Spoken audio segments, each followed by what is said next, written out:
chill tayo. Ah, I don't really feel 100% too well, but come chill with me. Hi! Thank you so much. They can see the camera. Ayan! Dito na lang para nakaharap ako doon. Right ko. It's so gloomy outside, so I thought of, I said, you know what? I'll spend special time with our OFW Kababayan and of course our friends, both in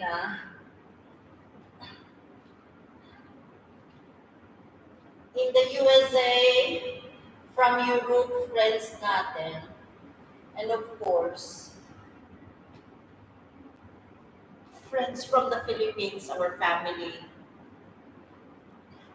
Have a wonderful Christmas. Come chill with me. I've been thinking about our OFW Kabayan.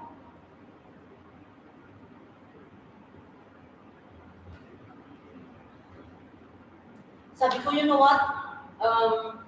I think it's Fridays in Dubai, UAE, and KSA. And sabi ko, oh, I think I'm gonna spend time with them for now. I'm supposed to be going to Yorkdale Mall, but I thought of, you know what, mag-live ako so I can share my thoughts to our unsung heroes naman, no, mga OFW.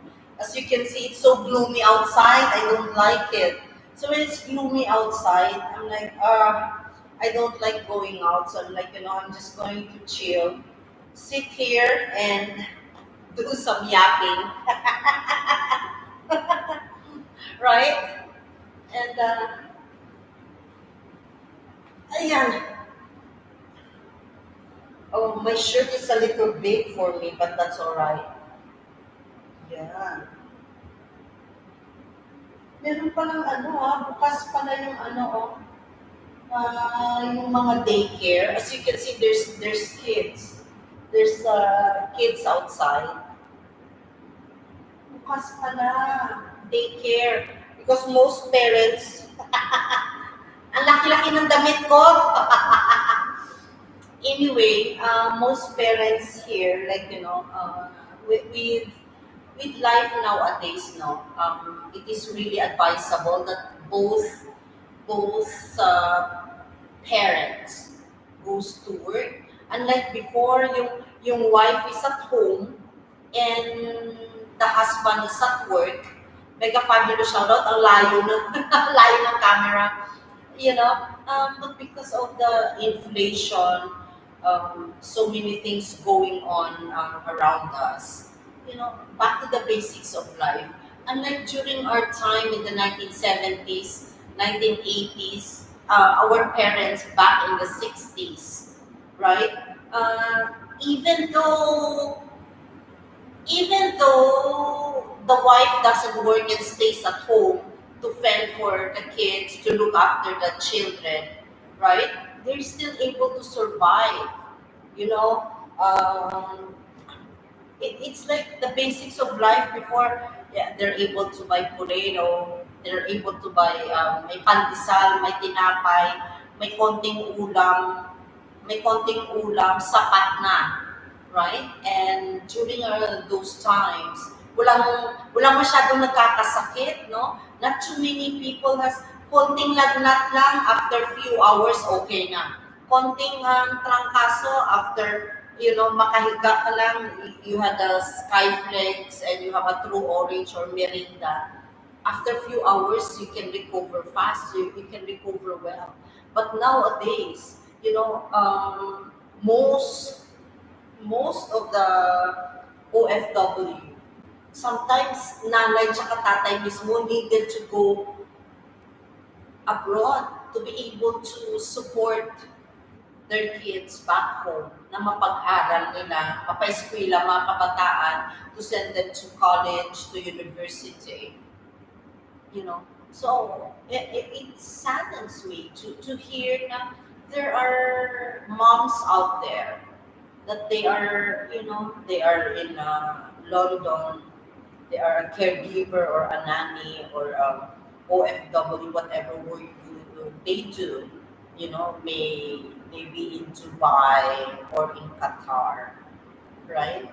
That, my heart cries out to them that in as much as they wanted to spend their time with their kids, um, kailangan nila mag-abroad to be able to send the kids to university, to college, right? But I really, really admire, medyo gumagalaw itong camera natin. I really, really do admire some countries, right? Like Denmark, Sweden, even Brazil, Portugal. There are some countries na libre ang university, libre yung college. So, I really admire most of the countries na yung family sama-sama, salo-salo this Christmas time. Right? Salo-salo sila. And my heart really cries out to those na malayo tayo sa family natin. May kausap ako kanina, may ka-text ako.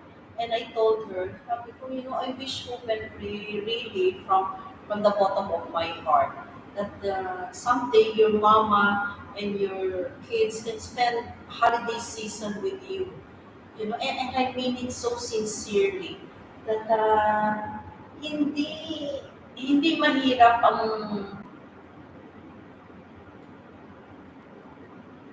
hindi mahirap kung ang pamilya sana sama-sama, right? Miss Rowena Direct and Lansky Mazlum. I wish, hope, and pray na yung mga kababayan natin are able to someday, somehow, can spend time with their kids, can spend time with their family back home. Right? Na salo-salo, sama-sama, regardless ano yung nakahanda na Noche Buena for New Year, regardless ano yung ulam, ano yung handa, importante, sama-sama, salo-salo. And I really I'd like to call out on the parents out there that when it's Christmas celebration, New Year celebration, that we act as an example, we set as an example sa mga kabataan, to the kids, to the children in the house, right? Set aside all the gadgets. Set aside yung, what do you call this, cell phone, set aside the computer, laptop, yung iPad. Miss Queenie Carubias, mega fabulous shout out to you. Merry Christmas. Lahat ng gadgets, let's put it aside. You can turn on the TV if you want, but on the television, yung makikita mo yung may Christmas music that's playing on the background, or yung mga Christmas ID station from ABS-CBN or from GMA, right? Na, that the house will be filled with Christmas songs, the house will be filled with laughter, with stories. You can reminisce mga past Christmas celebrations sa mga yumao nating families that they're in heaven now. Right? That we can just come together as one family to celebrate and to be in unity together and just to experience the true spirit of Christmas. Kaya sa mga Christmas cards, parati ko sinusulat, no? May the true meaning of Christmas, Christmas time, fills your heart with God's peace, with God's hope, with God's love, Right? Miss Presi Azuela, thank you for being here. And to all our friends on YouTube channel as well. Right? May we remember and may we reflect what's the true meaning of this Christmas season. Christmas celebration is all about. And the Epiphany up to January 6, January 7, yung three kings na sinasabi, no? That this Christmas season, we can reflect, contemplate, we can pray together as one family. You hold hands together before eating the Noche Buena for this new year. And you can share while eating, while eating, walang cellphone on the table. Everybody's just sharing stories. Okay, what have you accomplished for the year 2023? What is your New Year's resolution this coming 2024? What are your expectations? What are your hopes? What are your aspirations? What do you wish for? What are your dreams this coming 2024? And you have few more days this 2023. It's December 29, 30, 31. So you have 3 more days to accomplish more before you close the chapter. Before closing the chapter of this year, 2023, what are the things that you still needed to you know to comply, to attain? What are the goals that you have for this year, 2023? You have 3 more days, no?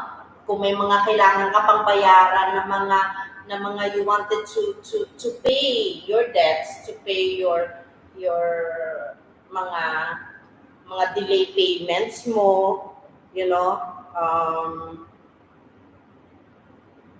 people that you wanted to apologize, people na mga yung kita pasaylo, ano ba tong camera ko? Wala kasi ito sa taas eh. Yeah. Right? So, what are the things, hindi pala ako nila nakikita doon. What are the things that still needed to accomplish? Ano ba yung mga attainable goals? Attainable goals pala, you think, you sit down, write things down. Importante talaga mag-journaling tayo, no? Mag-journal ka. Here are the checklists that I needed to do before New Year's Eve. Right? Here are the people that I still needed to reach out, right? Reach out to your relatives, reach out to your family, greet them, Christmas holiday season. Have a wonderful Christmas season. Have a wonderful, bountiful, fruitful, meaningful New Year ahead, right? That we may be able to welcome the New Year with thanksgiving, with the gratitude in our heart, full of thanks for all the blessings. Count thy blessings. Ano ba yung mga blessings that we received this year? Yan yung mga kailangan natin pasalamatan, right? If you meet a very special someone this year, let them know how grateful you are for having having that person into your life.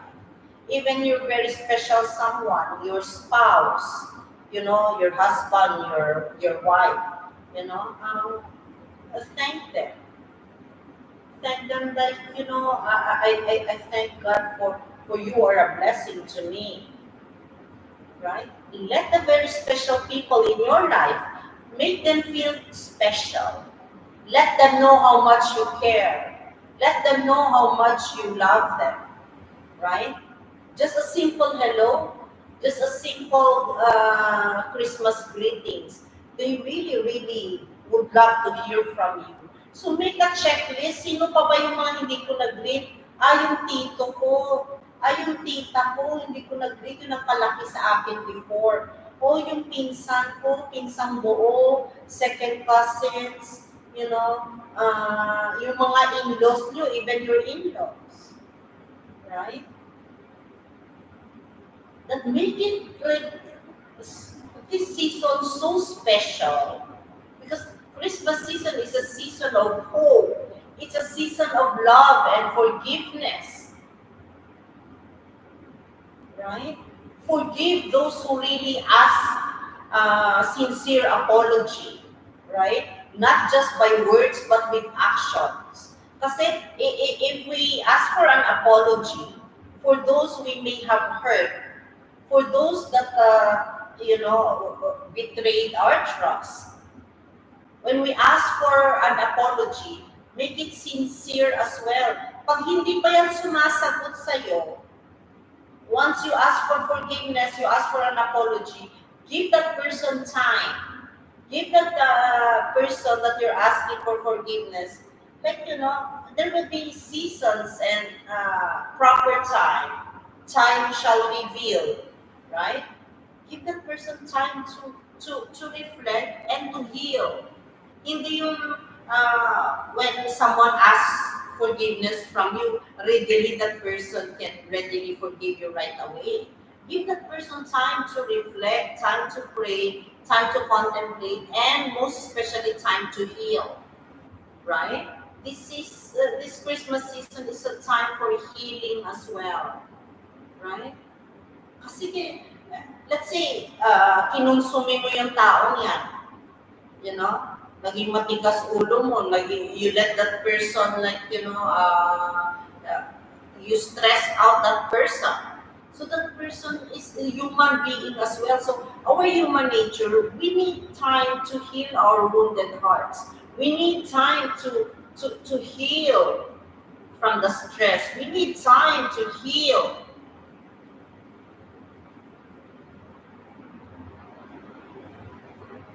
Right? At matuto rin tayo magpatawad. In spite of, regardless kung how brave, kung ano man yung heaviness or gravity of that, stress that that person has brought to you. We learn to forgive. Even though hindi ka pa nakaka-release ng total forgiveness, hindi mo pa siya nasasabihan, okay, I accept your apology wholeheartedly. You give that person a time to heal, a time to contemplate, and a prayer time as well, right? Oh, Noel! Merry Christmas! Happy New Year! Oh, happy birthday! Congratulations, ha? Ikaw yung nanalo. Noel, I miss you, I love you. Right? And if Tita Muna is listening, Tita Muna, Happy New Year. So you're going to have you're gonna have a really, really good New Year celebration there this coming Sunday. So Sunday is the New Year celebration pala, no? It's really, really nice. And I hope and pray for my family back home and for your family too, mga OFW kababayan, no? And for Arnold, one of my favorite cousin as well. Si Arnold, si Amanda, and of course, sino pa bang, si Tita Sheena, my family out there na mga OFW, right? It's so heartwarming when our family reaches out to us OFW to greet us, Merry Christmas, Happy New Year. It's really heartwarming because life is way too short. Life is way too short to have internal conflicts with our family, with our friends, with our co-worker. That this Christmas time is a season of togetherness. It's a season of hope. It's a season of forgiveness and getting together in unity and in understanding that we can set aside past hurts. We can set aside past mistakes.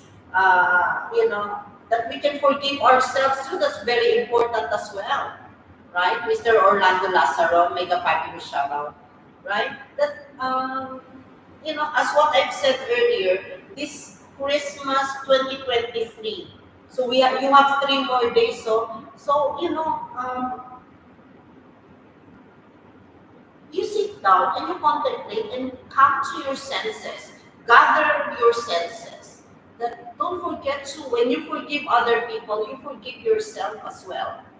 You forgive yourself for your weaknesses, your shortcomings. You forgive yourself for that you just think about, there are no mistakes in life, only lessons to learn. And once we learn our lesson, We don't keep on committing the same mistake that we've had in the past, right? We learn to, this New Year time, as we close the chapter of 2023, we look forward for another year na ano kaya mga dapat baguhin ko sa sarili ko this coming New Year, right? You tell yourself, this coming New Year, my goal, what are your goals? Write it down, mag-journal ka, right? Sabihin mo sa sarili mo, this coming New Year, ano ko to so you can see my face. This coming New Year, I will, here are my goals. Here are attainable goals. Here are the accomplishments that I wanted to accomplish this coming year, right? So let's say for example, for instance, you'll say like, this 2024, I'll start going to church. I would like to bring my mama. You bring your mom for a day, right? Kasi yung mga partner niyo, right? Your partner in life, may it be your fiancé, kung engaged pa kayo, or may it be your husband or your wife, don't forget to bring your mom or your dad for a day. I-date nyo rin yung family nyo. Mom, i-date kita, duwa lang ta. So, make your mama special. Make your papa special. Take them out for a special date. They like that. So that I pray that this Christmas season, we give special treatment sa mga elderly sa loob ng bahay. Right? We give special consideration. So this is a call out to all our friends na mga OFW, that if your employer, if your boss, your employer offers you, okay, would you like to go back home? I'll buy you a fare ticket, a plane ticket, a plane fare. So gusto mo ba, if your boss will tell you, shall I give to you the cash or I'll buy you a ticket? So you choose, either you get it on cash, hindi ka magbabakasyon, but I'll pay you, or I'll buy you a ticket to be with your family. Choose the plane ticket to be with your family. Family is love. Family is forever. Right? God has given us the gift of family to be able to share your special bonding, share the special time with your mama, with your papa. Right? You don't have much time in this world. Like when your mama is on her 60s, 70 years old, maybe she only has 5 more years to live. Right? Yung mga bata, they still have 50 more years to live. Pero yung mga lola natin, nanay, tatay natin, how many more years do they have? Spend special time sa nanay natin. Sa tatay ninyo, spend special time. Give them a special gift. It doesn't mean that our parents are always there for us, that we take them for granted. For everything they have done for us over the years. So, gibon, akas ang nanay mo. Your mom gave birth to you. Give back. We should learn to give back. We should learn to show gratitude. We should learn more to be more thankful, more grateful.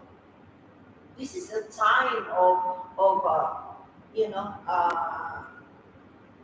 coming together. Go to your mama. Mama, I'd like to give you a hug. Here's a special bouquet of flowers for you. Right?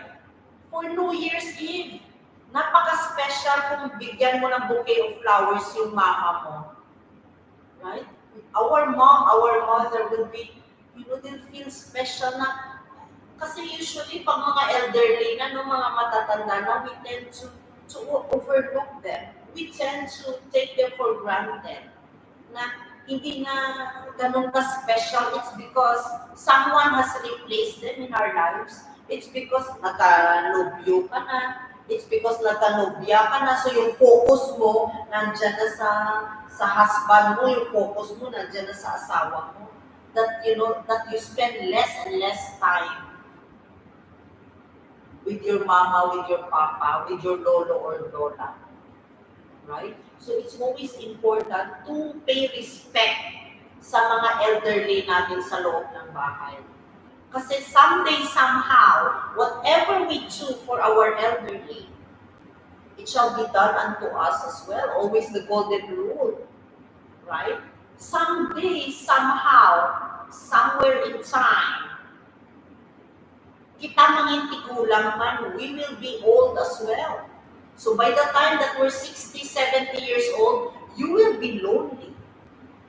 If no one visits you, if no one gives you special attention, special care, special love, o tito, Merry Christmas po. Tita, Merry Christmas po. Uncle or Papa, Merry Christmas, Happy New Year. Mama, right? Yung mama kasi we has gotten so used that our mom is always there for us. Oh, ano ba ngayon? December 30 pala, no? Is it December 30 back in the Philippines? Happy birthday to Tita Moni. I love you. Oo, birthday pala ng tita ko. I have to greet her happy birthday. Right? So always we remember yung mga elderly natin. We always remember our family, our relatives. Right? May it be our distant relative. Right? Kasi people that's with you almost 24/7, no? Yung mga asawa nyo, no, parati nasa tabi nyo, yung anak mo, nandiyan parati sa tabi mo. Let's not take for granted yung mga elderly natin sa loob ng bahay. They get lonely too. They won't tell you that they're lonely. They won't tell you that they're sad. Our elderly always show that they smile, they offer their service sa loob ng bahay, they look after the kids, they look after you, they look after the house. They get lonely deep inside. So they get, as they get older, wala na silang income. So the insecurity, they feel insecure that they're not able to work anymore, they're not able, kaantaman sila, every 15 days, mahatag tayo kay mama mo, kay papa mo, kay lolo, kay lola, bigyan mo 500 pesos. Mom, eto 500 pesos, so ibili mo lang kung anong gusto mo. Because even though they don't go out of the house, they just stay at home. It doesn't mean na we forget to give them. Nung lumalaki tayo, yung nanay, tatay natin, mga tito natin, always give us baon. Binigyan ka na ng baon, ito pamasahe, palong mo. As we grow up, hasta nag-high school, hasta nag-college na tayo. But how come, by the time may work na tayo, how come hindi man ang makalaki 2,000 pesos during Christmas time, New Year's time? Meron naman tayo mga 13 months.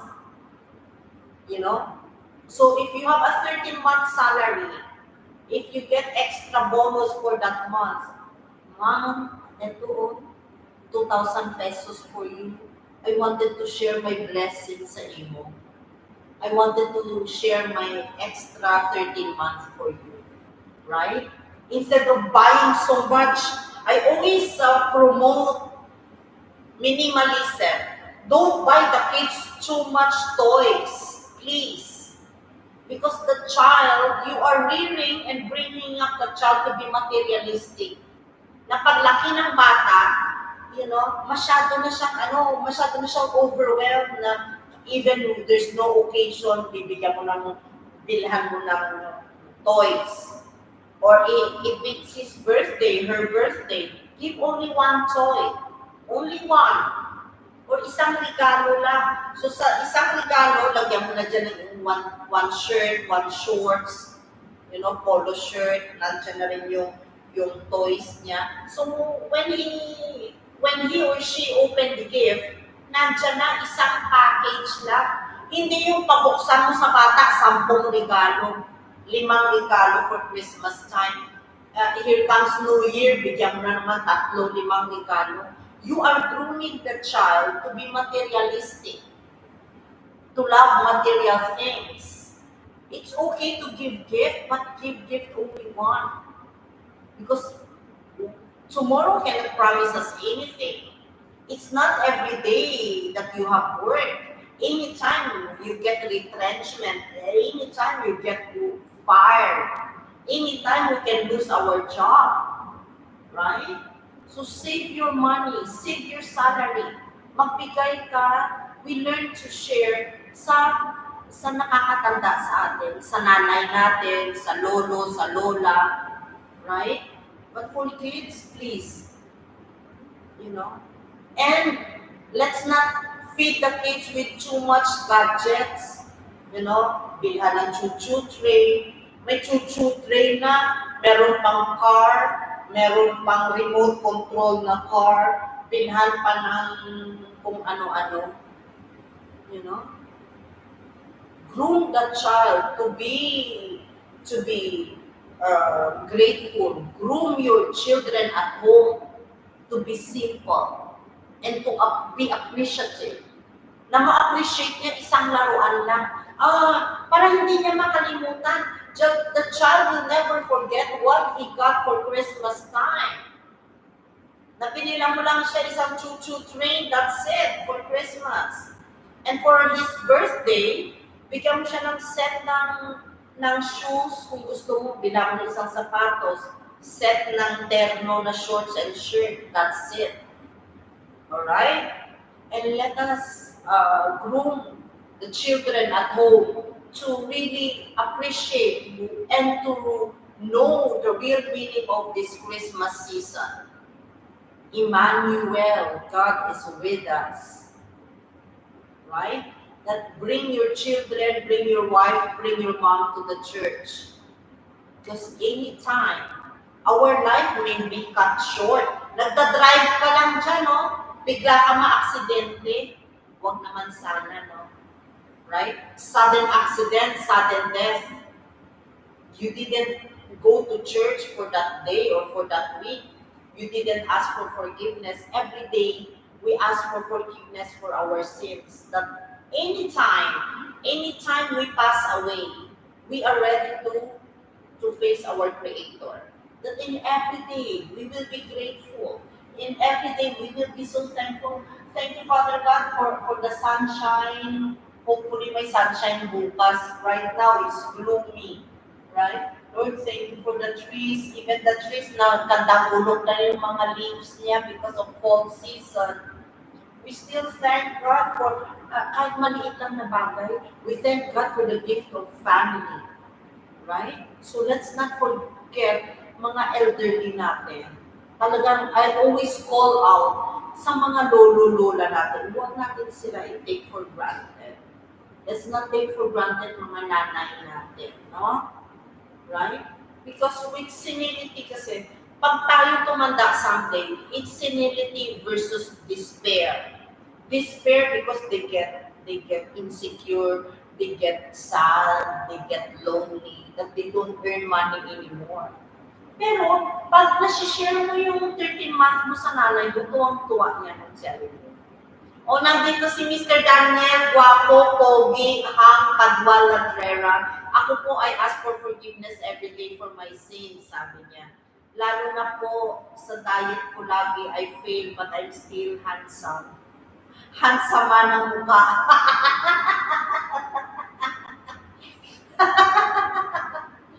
Thank you, you always make me laugh, Mr. Daniel, guwapo, ladrera. Right?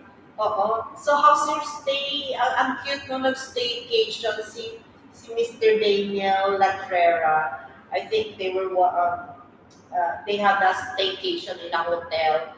So, he brought his daughter and his wife.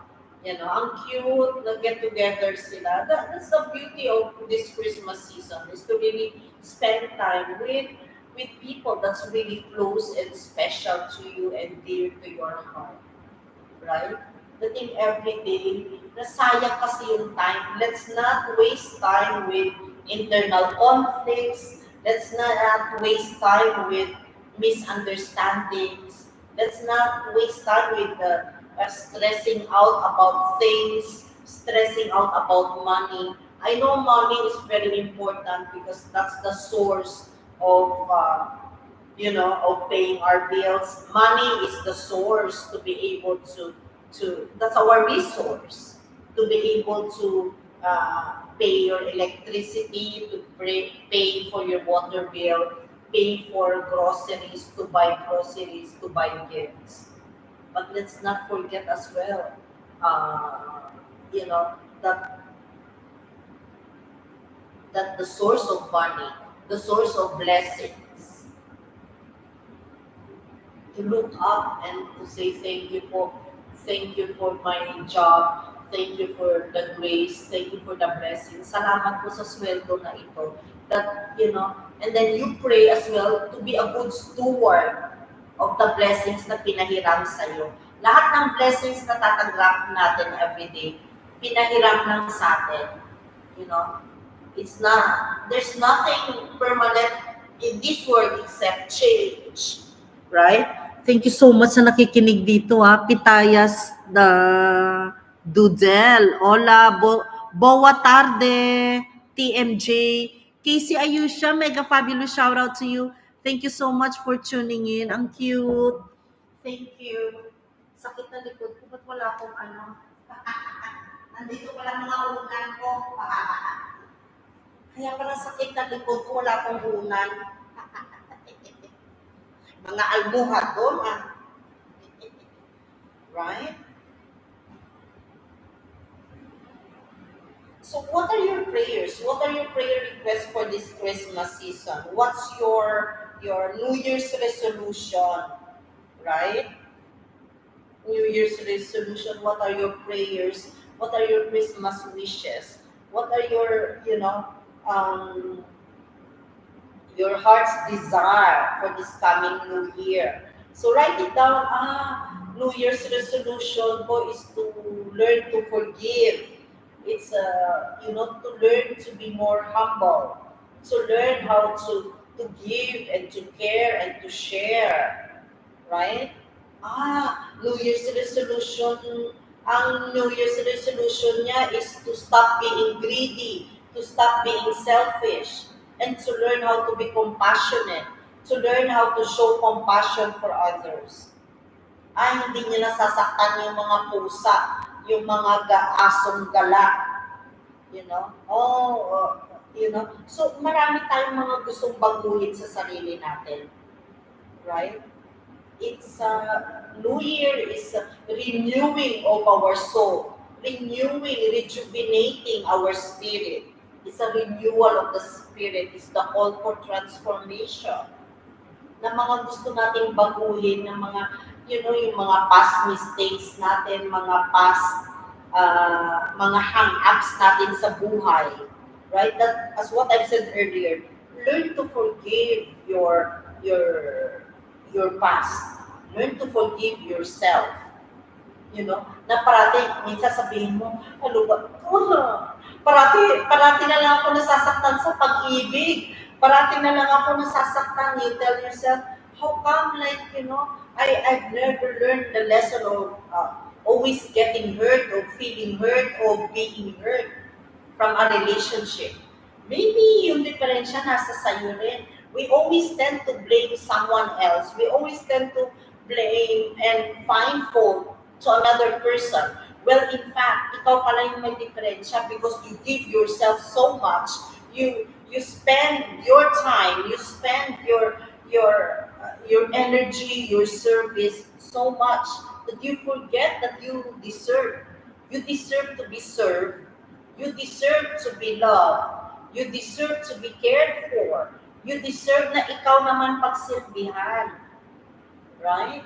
So if you have that joy of giving love, if you have that joy of giving yourself, giving your care to others, I pray for you and for your family that you deserve the same treatment that you give, the same treatment that you care for your children. Mold and nurture your children to be compassionate towards you. So para paglaki nila, you know, napapalaki mo silang maayos. Let your children grow in the knowledge of the Lord. Good morning, Mrs. Sil Banyas Joggers, right? So your children at home will learn to respect you as you grow older. That na kahit matanda ka na, makikinig pa rin yan sa'yo. You know what I'm saying? That we learn to mold them in, in such a way that they will learn to be grateful, that the kids will learn to be thankful towards you. Thank you, Mrs. Seal, for the wonderful 50 shilling stars that will go to our fur babies, yung mga askal natin sa Pilipinas, na matulungan sila, that will be able to reach out to them, na mapakain natin yung mga aso. Right? So when I come home this coming May, you guys will see me sa mga bahay aso, right? To deliver, I'll hand deliver mga sacks of what we call this of dog food para sa mga askal sa Potion Project. And Miss Chacha Estrada Alvizar, happy New Year in advance. You know that we learn to we learn to really reflect. We really learn to to be forgiving. We learn to be uh, to be kind, even to those who are unkind. Right? Na minsan naalala ko before, you know, if there's someone that keeps on pushing your button, right? That pushing your red button to really irritate you, to to cause you stress, to cause you ginapaugtas ka bala, pinapakonsumi ka. Pray for that person. All you can do sometimes we take things in our own control. We take things into our hands that we forget na, you know what, ipasa Diyos ko na lang ni siya. You know what, I pray for this person. Lord, I lift up to you this person na ikaw na bahala sa kanya. Ikaw na bahala sa kanya magdisiplina. Ikaw na bahala sa kanya bigyan mo siya ng aral. But I pray for this person for success. And that's where you reach the highest level of maturity. Praying to those who cause you stress. Praying to those who cause you trouble. Praying to those who are unkind towards you. You know what I'm saying? And thank you for your kindness. Ito yung mga solid nating mga friends that we become family friend here in social media. Mrs. Sil Chavos. Let's support her channel as well. Thank you so much. All right. May pumasok. Oh, they're fixing something. All right. What else? And let's not forget yung mga OFW natin, mga pinsan, mga kababayan OFW. Let's reach out to them too. They get lonely as well. You know what I'm saying? They get lonely. They get sad, and let's reach out to them. They are away from their family. They are they're away from their family. They're across the miles. They spend time. Naawa ako sa mga OFW kabayan natin. Lalo yung mga nasa mga street na mga country. Nandiyan na sila nagmumukmuk sa kwarto. I really feel bad for them. I pray that God shall give them the healing that they need. That they will feel that they're not alone. That they will feel that ewan ko paano naayos nila. I get easily distracted. Right? So, so this New Year time, that I pray that you and your family, if right now you are experiencing pain, may it be emotional pain, may it be physical pain, that God shall heal you, that God shall comfort you. And I pray to those sa mga yumaong nating family that's watching over us, right? That may we remember to visit them as well. That i-visit niyo sila sa cemetery, we lit up a candle of prayer, that we remember them as Christmas season. Yeah.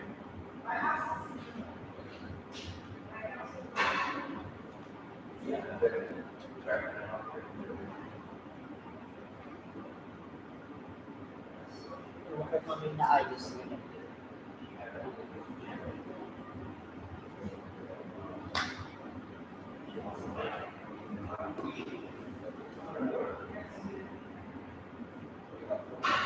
you know, I was thinking earlier, you know what? I'm organizing my place. So this New Year, may it be your tradition as well, or your way that this coming New Year, you you organize your things, you organize and you plan for your home.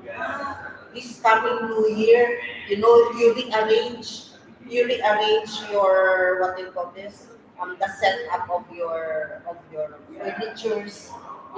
This coming New Year, you want like a fresh beginning, a new beginning. I-set up mo yung, what do you call this, set up mo yung bago mo mga sofa, you put up a new curtain, right? You put up like a flower with a new vase that you can put your full set of flower arrangement. You put new things around that you really feel. I wanted to welcome the new year with a new you, right? That you feel with a renewed hope, with a renewed spirit, that you can start fresh for this coming year. You get to experience new things. You get to you renew your relationship with your spouse, with your children. You sit together, you come together, you pray together, right? And set us a good example, especially na sa mga kabataan nowadays, right? Because the children are the future. They are the future of the nation. They are the future of tomorrow, right? And we look forward for the future with positivity, with thanksgiving in our heart. That someday, somehow, these kids, that when they mature someday, when they grow older, they will be the future politicians. They will be the future, what they call this, leaders in our community. You know what I'm saying? Right? I really get distracted. If I could just go transfer upstairs later on. Sorry, konting ano lang, I lose my focus, I lose my concentration. Anyway, oh, my friend is passing by. Renato J. Arazon, make a fabulous shout out to you. Merry, Merry Christmas. I'll say hi. Kawawa naman. Nasaan na yun? Pag-wave ako. Oh, the poor thing. Mag-greet lang ako sa kanya. Saglit lang ang kiling ako.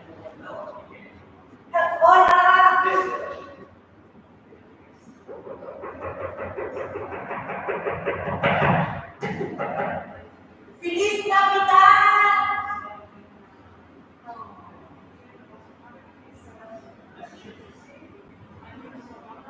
I'm online.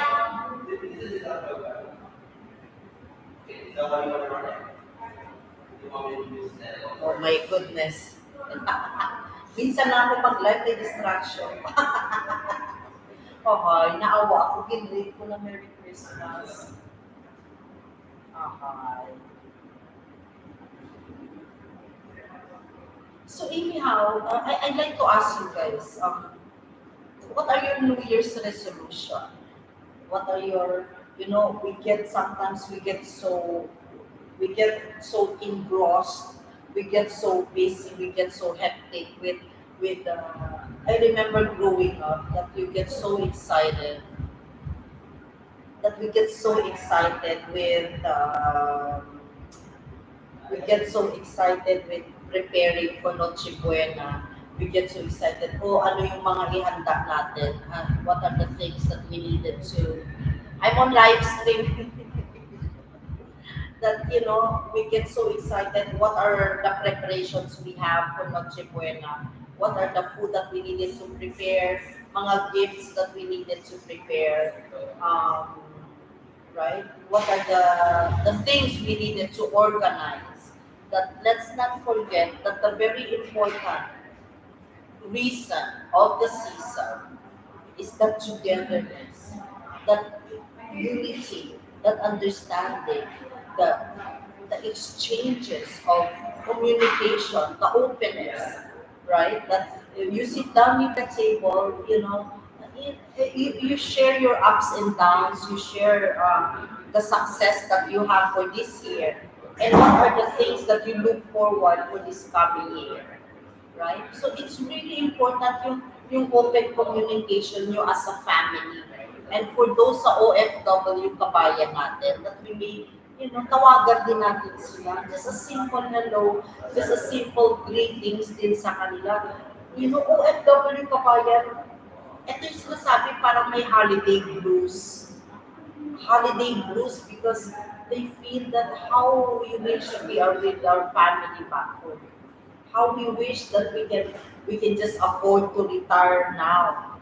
That how we wish and we pray that we can just retire early to be able to spend time with family.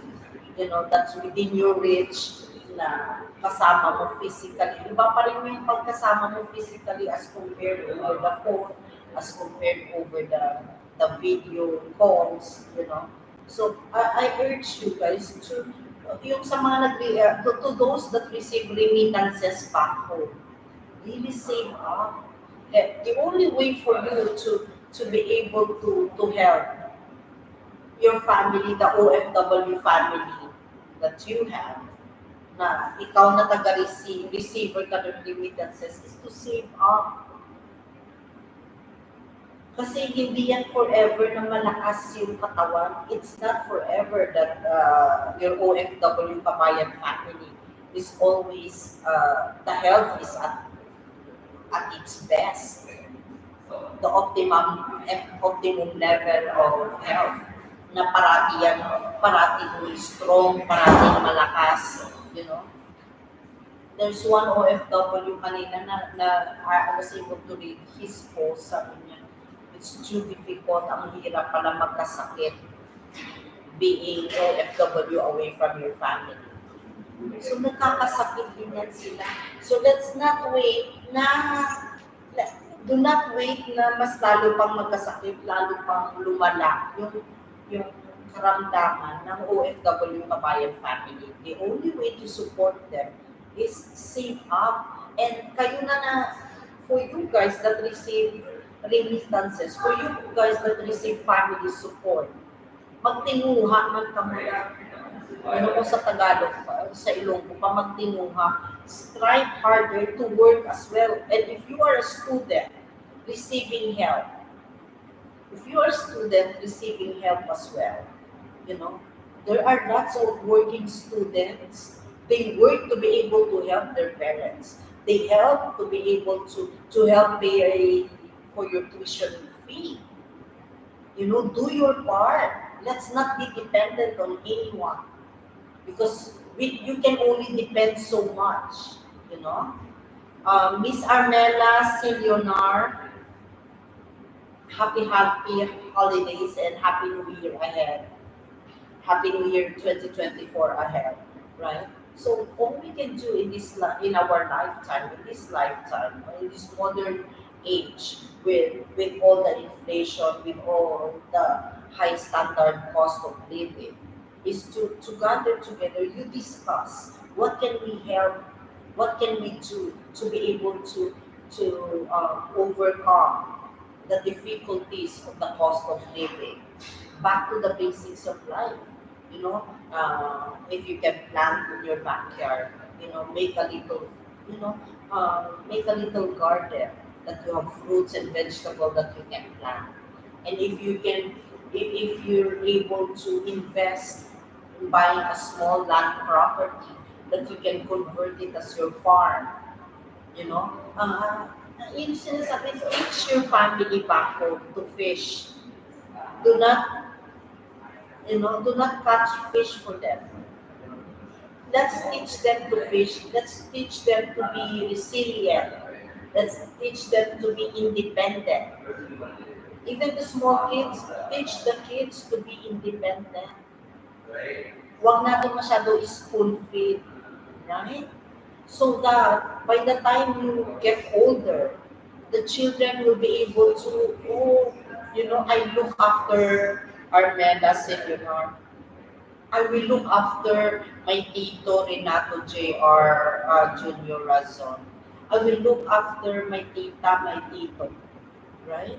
That in their very young age, we inculcate in their mind to be compassionate, to be helpful, to be caring, to care and to share, and not to get and receive and receive. Kasi yung mga kabataan ngayon, they tend to be so used to just receiving and receiving, na wala na yung penalty and reward, na even though they didn't do anything that's good, they didn't do anything na kailangan mo sila i-reward. Okay, I'm giving you this reward, it's because you did this. Wala na. We just keep on spoon feeding, we just keep on, yung, we make everything so easy for them. We make everything so easy. We make everything so, sinusubok na lang na padali na lang. Wala, wala na yung tulad nito. Oh, they already have iPhone 6. Bilhan mo iPhone 7. Here comes next year, may iPhone 8. iPhone 8. Meron iPhone 14 Max Pro, because there's an iPhone 15 Platinum. Bilhan na naman. Right? So we are not teaching them to be appreciative. We are, you give so much to the kids that they don't appreciate it anymore. When they open the gift, okay, when they open the gift, isang tabi na lang yan.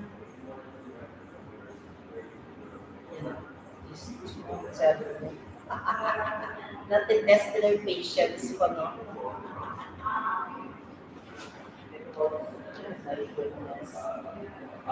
Hindi silang dalawa hindi makuha sa tingin.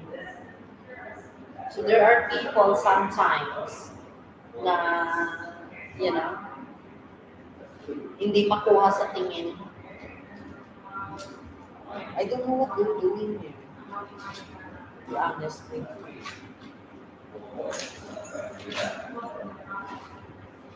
Anyway, I'm the most patient that you can meet. If I'm not patient, kanina ko ba yung approach yung dalawa?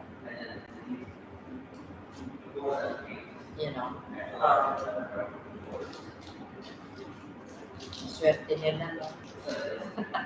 I'm not just patient because I'm in front of the camera. I'm really like this maybe person. Even if I'm off camera right now, that I'm just talking to someone on video call. Titignan ko lang yung isang tingin. Anyway, mag-retouch mo tayo ng lipstick.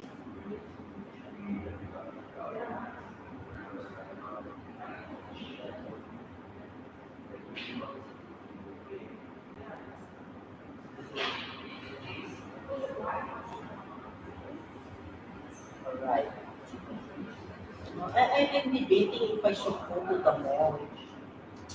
When the weather is like this, there's no sunshine, there's no sun, it looks so gloomy. It looks sad outside. That's the best time to go inside the mall. That's the best time to, you know, just to be inside to chill, you know. Gusto ko may organize ako for my balikbayan box for my sister. I really wanted to send it. Maybe I'll send it tomorrow. And I have a party to go tomorrow as well.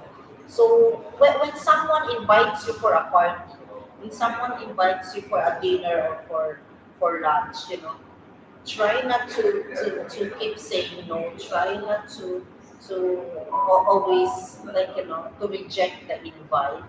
That offer your time kahit isang oras lang. You can say, what, before going to work, I'll try to come by.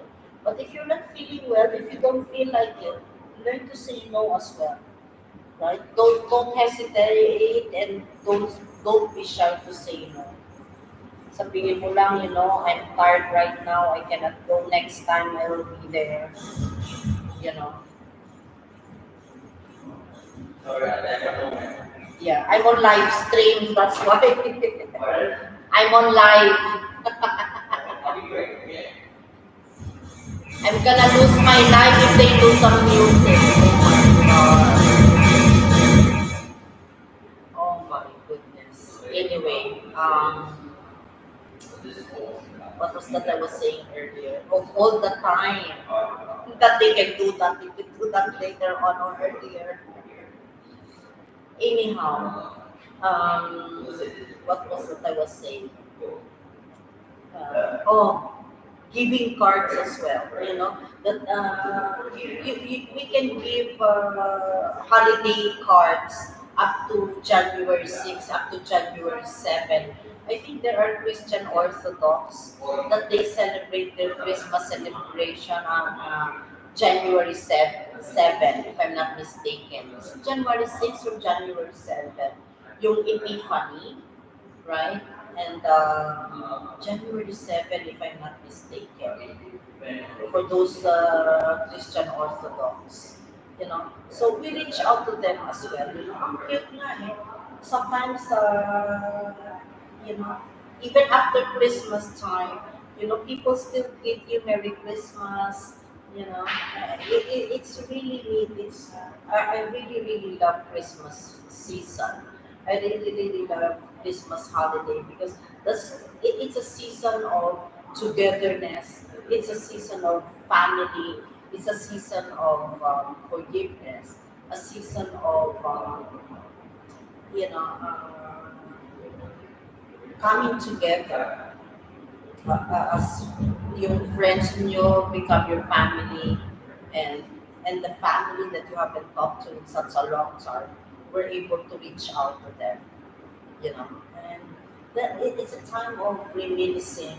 It's the time of togetherness. It's the time that we can remember each other and reaching out to one another, right?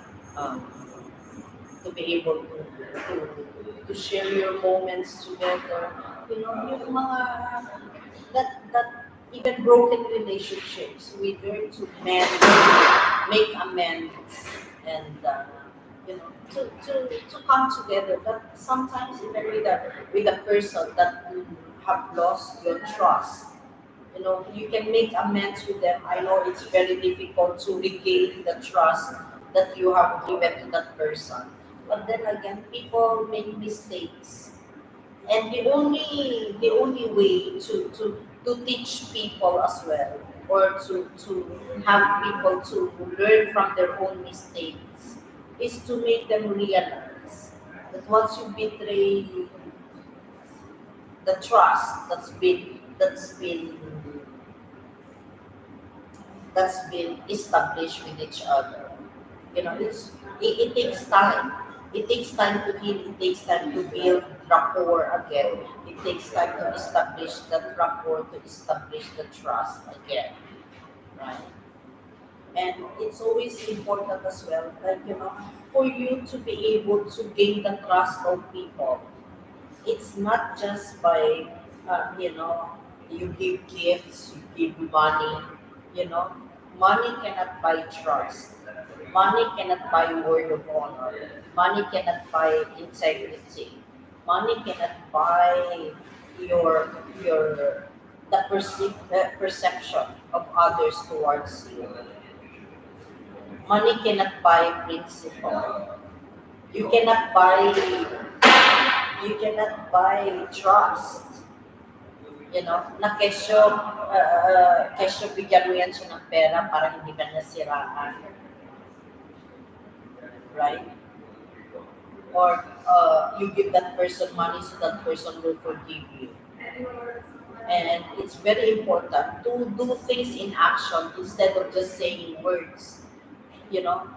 Because words sometimes, yeah, you say things without actually actions. You ask for forgiveness, but opposite naman sa ginagawa mo, right?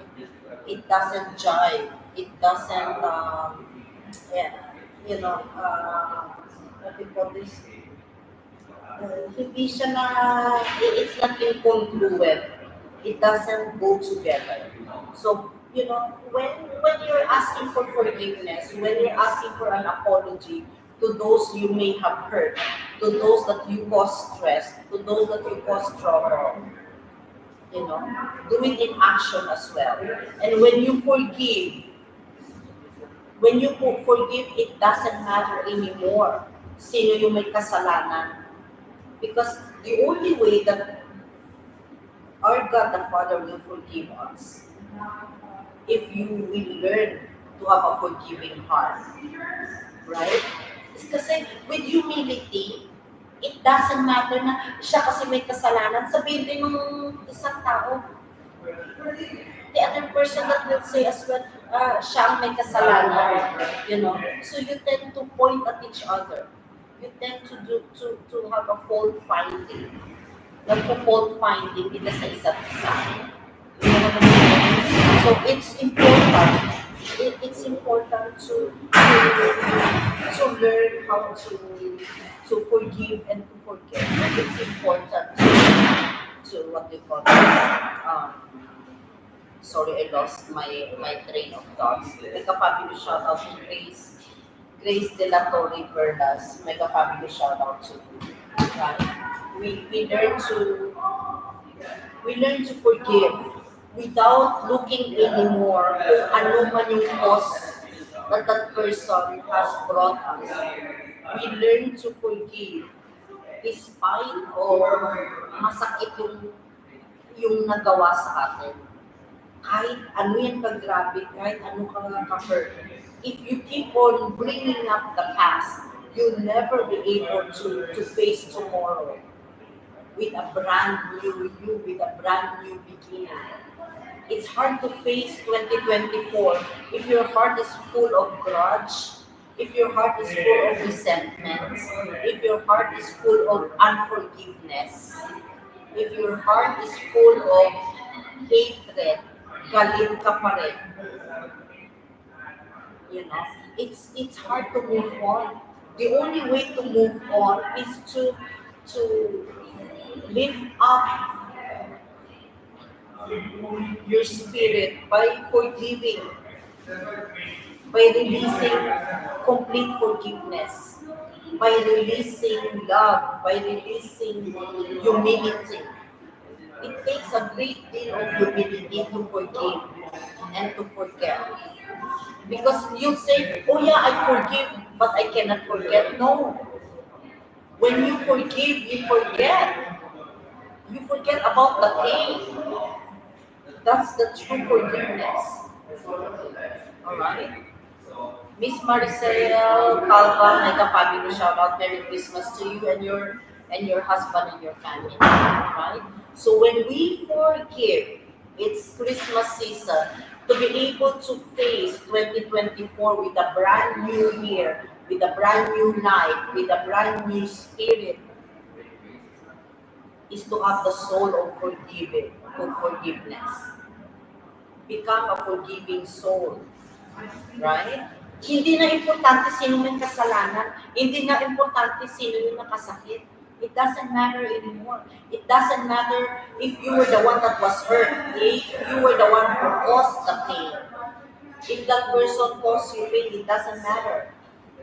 You release forgiveness, total forgiveness, total release. How can God the Father forgive you kung masyado tayong mapabilang, masyado tayong inisipon, maisip kita ba? Ay, siya yung may kasalanan, siya yung nag-cause ng pain sa akin, siya yung nag-cause ng ganito, siya, you'll never heal yourself. The only way to heal is to forgive and to forget. I'm sorry. I'm sorry to say that, but that's the truth, and that's the only reality, nothing else. The truth shall set us free. The truth will set you free. Right?